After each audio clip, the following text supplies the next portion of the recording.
देहि सौभाग्यमारोग्यम देहि मे परमं सुखम रूपम देहि जयम देहि यशो देहि दुसो जहि प्रियाः छात्राः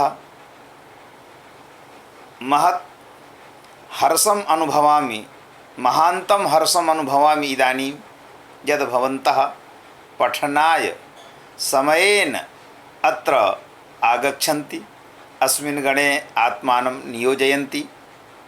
अतः प्रथमम् अहं भवतां सर्वेषां कृते शुभाशीर्वादाः प्रदीयन्ते। अनन्तरं पाठः प्रारभ्यते। यथा भवन्तः जानन्ति यदद्य कारकप्रकरणे यत् षष्ठीकारकप्रकरणं विद्यते, षष्ठीकारकं विद्यते, तस्मिन् षष्ठीकारकेऽपि षष्ठी अतसर्थप्रत्ययेन इति सूत्रतः आरभ्य एव पाठः करणीयः विद्यते, अत्र पाठः पठनीयः विद्यते। अतः एतत् सूत्रादारभ्य अद्य अहं पाठं पाठयामि। अस्मिन् सूत्रे द्वे पदे स्तः। षष्ठी इत्येकं पदम्, अतसर्थ प्रत्ययेन इति द्वितीयं पदम्। अतसर्थ प्रत्ययेन यतोहि यथा सु औजस् इत्यादि प्रत्ययाः वर्तन्ते, तिप् तस्झि इत्यादयः प्रत्ययाः वर्तन्ते, तद्वदेव अतसर्थ प्रत्ययः अपि विद्यते। अतः अतसर्थ प्रत्ययेन निष्पन्नं यत् प्रातिपदिकं तस्मिन् प्रातिपदिके यस्य प्रातिपदिकस्य सम्बन्धः भवति तत्सम्बन्ध प्रतियोगिवाचकात् प्रातिपदिकात् षष्ठी विभक्तिः भवति अनेन सूत्रेण इति सूत्रस्य अस्य सूत्रस्य इदमेव तात्पर्यं विद्यते। तदेव वृत्तौ लिखितं दीक्षितेन यद् एतद् योगे षष्ठी स्यात्। प्रायः सूत्रेषु आगच्छति एतद् योगे षष्ठी स्यात्, एतद् योगे पंचमी स्यात्। तो योगः इत्यनेन सम्बन्धः एव ग्राह्यः भवति।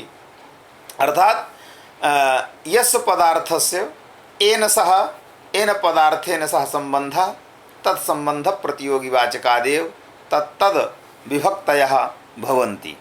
तत्र अतसर्थ प्रत्ययः कस्मिन् अर्थे भवति, केन च सूत्रेण भवति, अथ च अतसर्थ प्रत्यये किं निमित्तं विद्यते इति अत्र प्रश्नत्रयं मनसि आगच्छति।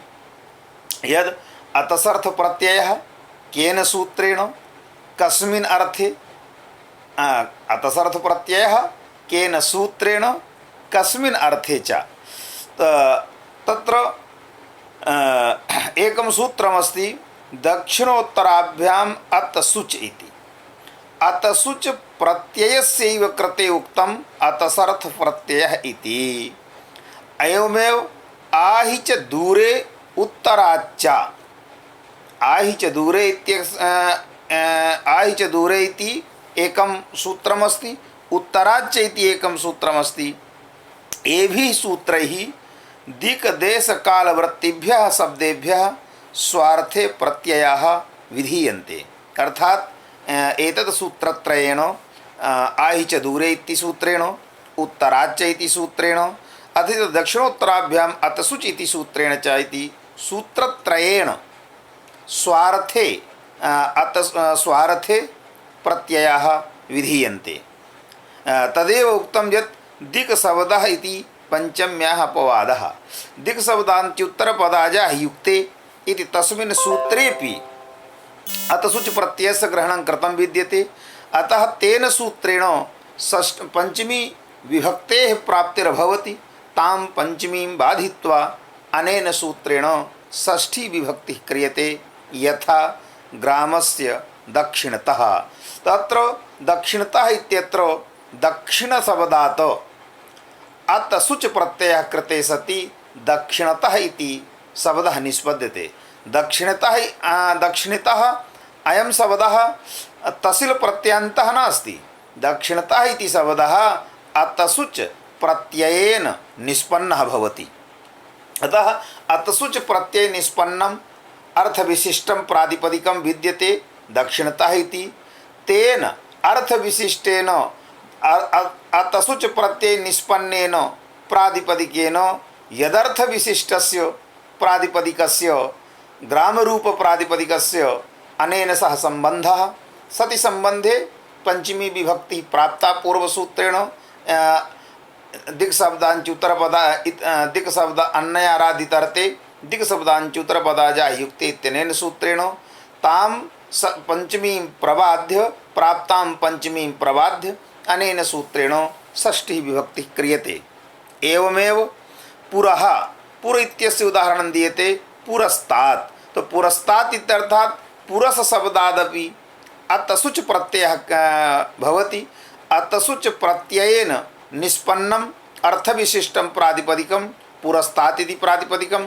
तस्मिन् अर्थविशिष्टे पुरस्तात् इति प्रातिपदिकार्थे यस्य प्रातिपदिकार्थस्य सम्बन्धः भवति तत्सम्बन्ध प्रतियोगिवाचकात् प्रातिपदिकात् षष्ठी विभक्तिः। अतः ग्रामस्य पुरस्तात्। एवमेव उपरि इत्यस्य उदाहरणं दीयते उपरिष्टात्। उपरि शब्दात् अपि अतसुच प्रत्ययः उपरितः भविष्यति। अतसुच प्रत्यय कृते सति उपरितः इति भविष्यति। तो उपरि उपरिष्टात् इति सूत्रमेव विद्यते। उपरि उपरिष्टात्। तो उपरि शब्दात् यदा अतसुच इत्यादि प्रत्ययः प्रकृतेः उपादेशः भवति अनेन सूत्रेण। अतः अत्रापि उपरिष्टात् इत्यस्मिन् अर्थविशिष्टे शब्दे यस्य प्रातिपदिकस्य सम्बन्धः तस्मिन् प्रातिपदिके षष्ठी विभक्तिः जायते। अतः ग्रामस्य दक्षिणतः, ग्रामस्य पुरस्तात्, ग्रामस्य उपरिष्टात्। द्वितीयं सूत्रं विद्यते इदानीम् एनपा द्वितीया इति। एनपा इत्यनेनापि एनपा इति प्रत्ययमात्रबोधकं पदम्। एनप प्रत्ययः भवति षष्ठी अतसर्थ इति। षष्ठी अतसर्थ प्रत्ययेन इत्यनेन सूत्रेण नित्या षष्ठी प्राप्ता नित्या षष्ठी प्राप्ता ताम नित्य प्राप्तां षष्ठीं विकल्पयितुम् इदं सूत्रम् आगतम् एनपा द्वितीया इति सूत्रम्। तत्र एनप इति प्रत्ययः। अतः यस्मात् प्रातिपदिकात् एनप इति प्रत्ययः तत् एनप प्रत्ययेन निष्पन्नं यत् प्रातिपदिकं तस्मिन् अर्थविशिष्टे प्रातिपदिके यस्य प्रातिपदिकार्थस्य सम्बन्धः तत्सम्बन्ध प्रतियोगिवाचकात् प्रातिपदिकात् इति द्वितीया विभक्तिः भवति। अथ च षष्ठी विभक्तिः अपि भवति। तो तत्र द्वितीया इत्यस्मिन् सूत्रे तु द्वितीया पदम् उपात्तं विद्यते। अतः द्वितीया तु भविष्यत्येव, किन्तु षष्ठी कथं भविष्यति इत्यस्य उपायः षष्ठी कथं भविष्यति अनेन सूत्रेण इति उपायम् अग्रे कथयिष्यति। तदेव लिखितम् एनबन्तेन योगे द्वितीया स्यात्। एनबन्तेन एनप प्रत्यान्त निष्पन्नेन प्रातिपदिकेन सह यस्य प्रातिपदिकस्य सम्बन्धः तस्मिन् प्रातिपदिके षष्ठी विभक्तिः भवति। तत्र द्वितीया विभक्तिः भवति। षष्ठी विभक्तिः कथं भविष्यति अनेन सूत्रेण यतो तत्र उपायः उच्यते यद् एनपा इति योग विभागात् षष्ठी अपि। अर्थात् एनपा इत्येकं योगम्, एनपा इत्येकः योगः, द्वितीया इति द्वितीयः योगः। तत्र एनपा इति योगस्य सूत्रार्थः एनपा इति योगस्य अर्थः भवति यद् एनप प्रत्यान्त निष्पन्नेन प्रातिपदिकेन षष्ठी विभक्तिः। यदा च एनपा इत्यस्य विभक्तस्य सूत्रस्य द्वितीया इति सूत्रे विभक्तसूत्रेण सह सम्बन्धः तदा द्वितीया इति सूत्रस्य अर्थः भविष्यति यद् एनप प्रत्यान्त निष्पन्नेन प्रातिपदिकेन सह यस्य प्रातिपदिकस्य सम्बन्धः तस्मिन् तत्सम्बन्ध प्रतियोगिवाचकात् प्रातिपदिकात् द्वितीया विभक्तिः भवति।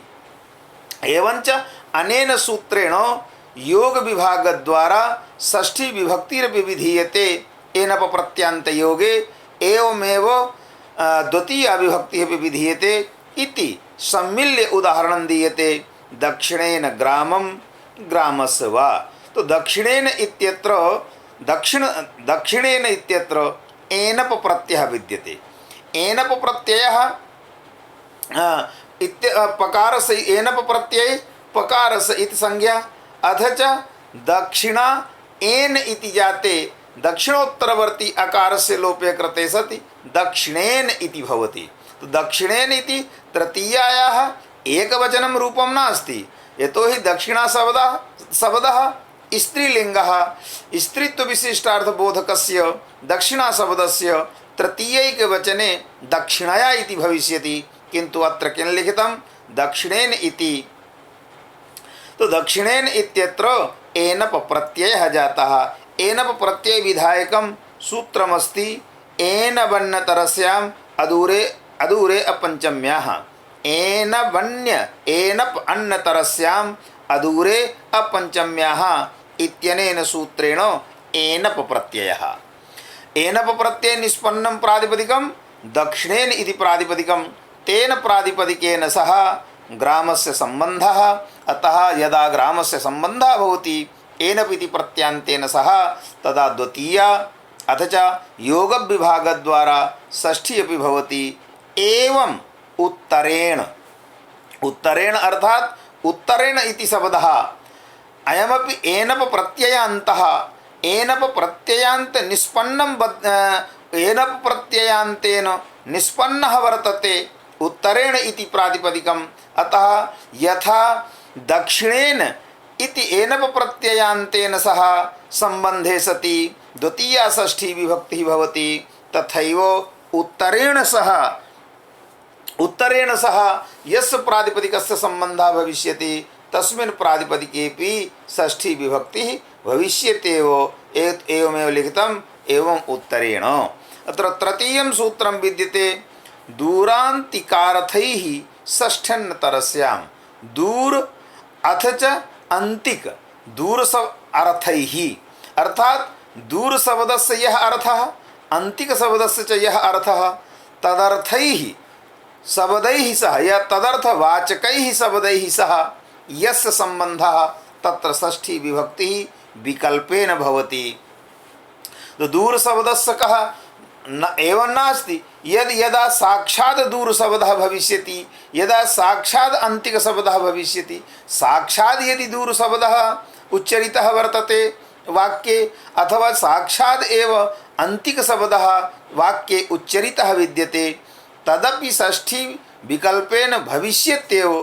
किन्तु दूर शब्दस्य दूरपदघटित वाक्याभावेपि अथ च अन्तिकपदघटित यदि वाक्यं नास्ति किन्तु तदर्थवाचकः यः कश्चन अन्यः शब्दः तद्घटितं यदि वाक्यं विद्यते तस्मिन् वाक्येपि अन्तिकपदार्थेन सह अन्तिकपदसमानार्थकेन पदेन सह यस्य प्रातिपदिकार्थस्य सम्बन्धः भविष्यति तस्मिन् तदर्थविशिष्टे प्रातिपदिकेपि षष्ठी विभक्तिः विकल्पेन भवत्येव। अतएव उक्तं यद एतैः योगे षष्ठी स्यात् अन्नतरस्याम् इति विद्यते। तो अन्नतरस्याम् इत्यनेन पदेन अन्नतरस्याम् इत्यनेन पदेन पंचम्याः समुच्चयः भवति। अतः यदा अनेन सूत्रेण षष्ठी विभक्तिः न भविष्यति तदभावपक्षे यस्याः पंचम्याः समुच्चयः जातः सा पंचमी विभक्तिर्भविष्यति। उदाहरणमस्ति दूरं दूर शब्दस्य अर्थः दूरम् अथ च अन्तिक शब्दस्य अर्थः किमस्ति निकटं। तो ग्रामस्य दूरं ग्रामस्य निकटम् अथवा ग्रामात् दूरं ग्रामाद् निकटं। तो विचारयन्तु दूरान्तिकारथैः इत्यस्मिन् सूत्रे अन्तिकशब्दस्य पाठः अस्ति अन्तिकशब्दः उपात्तः अस्ति। तद् ग्रामस्य निकटम् इत्यत्र साक्षात् अन्तिकशब्दस्य उपादानं न जातम् अस्मिन् वाक्ये किंतु अंतिक शब्द समानार्थकः यह निकट शब्दः तद निकट पद घटितम इदं वाक्यं विद्यते। अतः अंतिक शब्द समानार्थकेन निकट पदार्थेन सह अपि ग्राम पदार्थस्य संबंधः तत्संबंध प्रतियोगिवाचकात् प्रातिपदिकादत्र षष्ठी विभक्ति भवति। अथ च तदभाव पक्षे यस्याः पंचम्याः समुच्चयः जातः सा पंचमी विभक्तिरपि भवति। ग्रामस्य निकटं ग्रामात् वा ग्रामात् निकटं अथवा ग्रामस्य दूरं ग्रामात् दूरं वा। अग्रिमं सूत्रं विद्यते ज्ञो अविदर्थस्य करणे। विद धातोः अनेके अर्थाः सन्ति। यद्यपि व्याकरणे अयं सामान्यः सिद्धान्तः यद् धातूनाम् अनेकार्थः, किंतु धातूनाम् अनेकार्थः अस्ति एव सिद्धान्तः, परञ्च अनेकार्थत्वसम्पादनाय केचन उपायाः कर्तव्याः भवन्ति। उपायमन्तरापि या धातुः अनेकार्थकत्वेन यः धातुः अनेन अनेकार्थकत्वेन पठितः धातुगणे या तत्तद्गणे सह धातुः अनेकार्थकः इति स्वभावतः भवति। यथा दिव धातोः दिव क्रीडा विजगीषा इत्यादि रूपेण एकस्यैव दिव धातोः अनेके अर्थाः तत्र निर्णीताः निर्धारिताः। भूधातुः उत्पत्ति रूपे अर्थे, किंतु क्वचित् यदा उपसर्गस्य योगः भवति भूधातुना सह तदा तस्मिन् अर्थे परिवर्तनं भवति। तो उपसर्गं विना उपसर्गमन्तरेणापि उपसर्गयोजनाभावेपि यः धातुः अनेकार्थकः तत्कृते कश्चन उपायः न कर्तव्यः भवति। तस्य अनेकार्थकत्व सिद्धये कश्चन उपायः न विचारणीयः भवति, न कर्तव्यः भवति।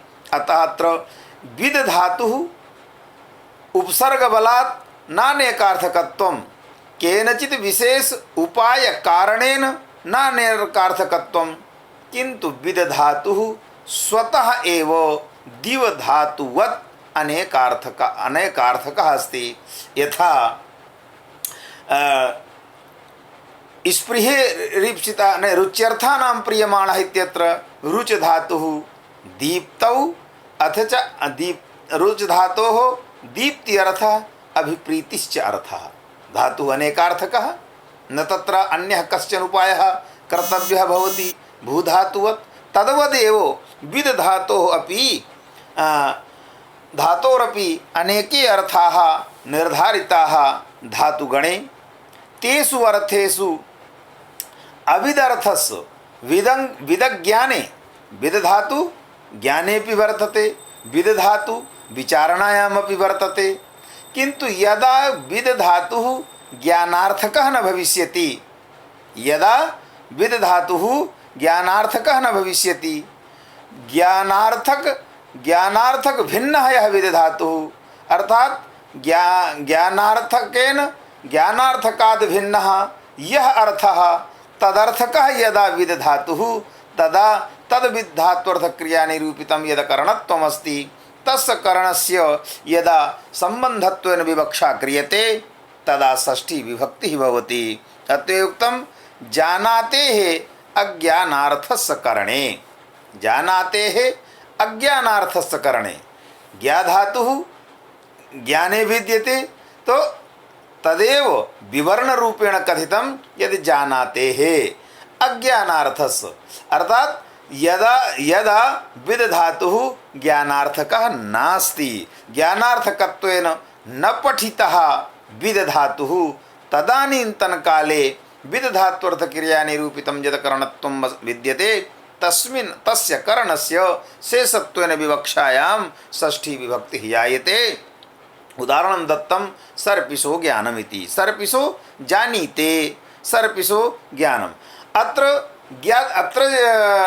ज्ञानमित्यत्र या ज्ञा धातुः, जानीते इत्यत्र विद विद विद धातु समानार्थकः जानीते इत्यत्र तत्र प्रवृत्ति अनुकूलो व्यापारः, ज्ञानानुकूलो व्यापारः नास्ति, प्रवृत्ति अनुकूलो व्यापारः।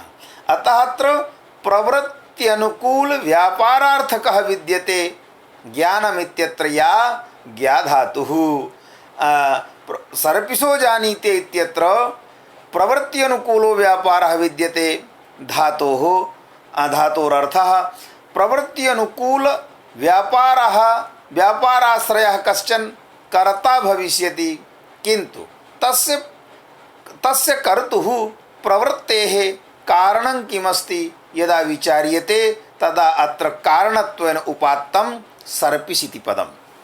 अर्थात कश्चन जनः कथयति यत् त्वं भोजनं कुरु, सः जनः कथयति यत् अहं न करवाणि भोजनं, तदा तेन उच्यते यत् यदि भोजनं करिष्यति चेत् तदा सर्पिषः लाभो भविष्यति, अर्थात अस्मिन् भोजने सर्पिः विद्यते। अतः इति श्रुत्वा यदस्मिन् भोजने सर्पिः विद्यते, घृत इति विद्य सर्पिः इत्यनेन घृत, तो घृत विद्यते, तदा इति घृतमस्ति अस्मिन् भोजने इति श्रुत्वा तस्य भोजने प्रवृत्तिर्भवति। तो अत्र प्रवृत्तेः कारणं किमस्ति, तो प्रवृत्तेः कारणमस्ति सर्पिषिति। अतः प्रवृत्ति अनुकूलो व्यापारः देवदत्तः सर्पिषो जानीते इत्यत्र प्रवृत्ति अनुकूलो यः व्यापारः तद् व्यापारस्य आश्रयः देवदत्तः, तद्देवदत्तस्य भोजने प्रवृत्ति हेतुभूतं सर्पिषीति, अर्थात सर्पिः इति भोजने प्रवृत्ति हेतुभूतं विद्यते।